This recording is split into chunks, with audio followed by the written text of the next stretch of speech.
T'es un fan de James Cameron? J'en suis un. T'es un fan de films à grand déploiement, d'évasion, de science-fiction? Moi aussi. Alors, je te parle de Avatar, Fire and Ash, que j'ai eu la chance de voir il y a déjà plus de 2 semaines, grâce aux gens de Disney qui m'ont invité à voir un visionnement spécial en IMAX 3D.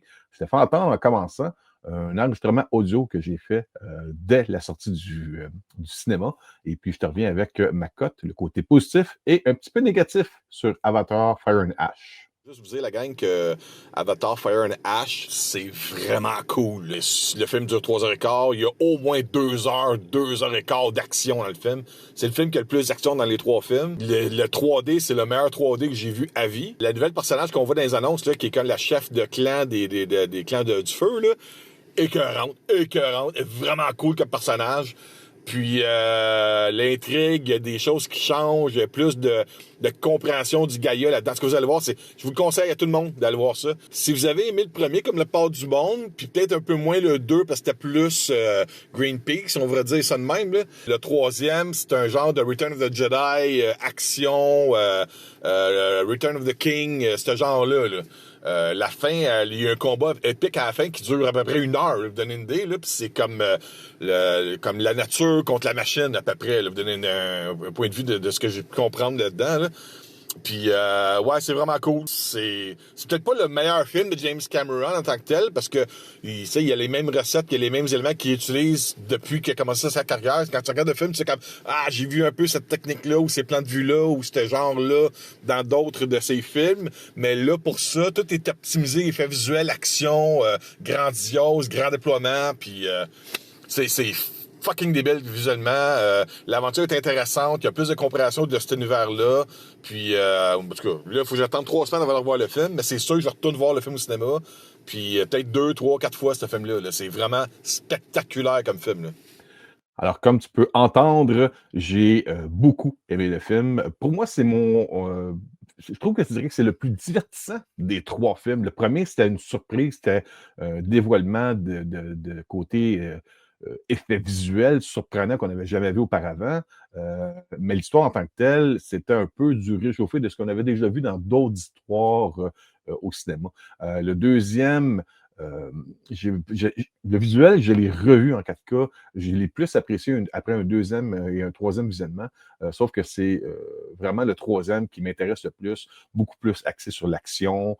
On voit à l'écran tous les dollars dépensés. C'est incroyable, l'effet visuel. C'est le meilleur 3D que j'ai pu voir à vie dans un écran aussi grand que celui de IMAX. Le son, l'aventure, les personnages, même la tribu des cendres aussi, la méchante qu'il y a là-dedans, elle est très, très, très charismatique.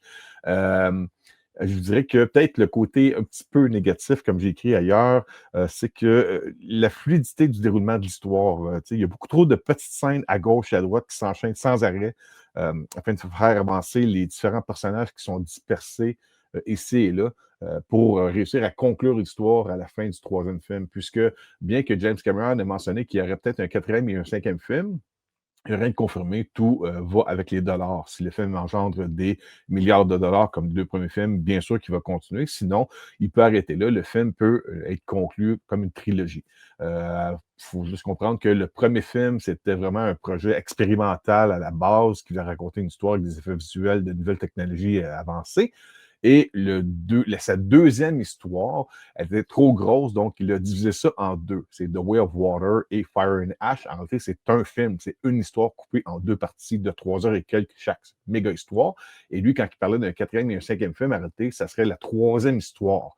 Ça, on ne sait pas si ça va arriver. Si ça arrive jamais, ben, vous allez comprendre que dans Fire and Ash, il y a quand même une bonne conclusion à la très grande majorité des personnages et il laisse des portes ouvertes pour autre chose si jamais les bidous parlent en sa faveur.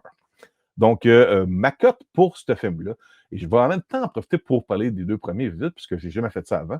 On va mettre dorénavant sur Cinémax une cote sur 5 étoiles. On va faire ça comme ça. Moi, je vous dirais que pour Avatar Fire and Ash, je mettrais un 4 étoiles sur 5. J'ai vraiment trippé. C'est sûr que c'est pas un film d'auteur, qu'on comprend que l'histoire, c'est du cinéma avec des émotions et de la profondeur et qu'on a une compassion, qu'on se connecte avec ces personnages-là. Mais pour ce qui est d'évasion à grand déploiement, c'est, je pense, le mec plus ultra de la réussite. Fait qu'il faut que je donne un 4 sur 5 pour ce film-là. Si je reviens avec les deux premiers, j'ai été un grand fan du premier, j'ai été le voir plusieurs fois, mais c'était très nouveau comme effet visuel avancé en tant que film de ce genre-là. Je mettrais encore là un 4 pour le premier. Et pour The Way of Water, il m'a fait moins triper malgré le fait qu'en 4K à la maison, avec un bon surround, j'ai quand même plus apprécié que le premier visionnement du cinéma. Je mettrais quand même un 3 sur 5. Donc, Avatar, 4 sur 5. The Way of Water, 3 sur 5. Et Fire and Ash, un gros 4 sur 5. Là-dessus, je vous dis merci beaucoup. Passez une bonne journée, bonne semaine et bon film à tous.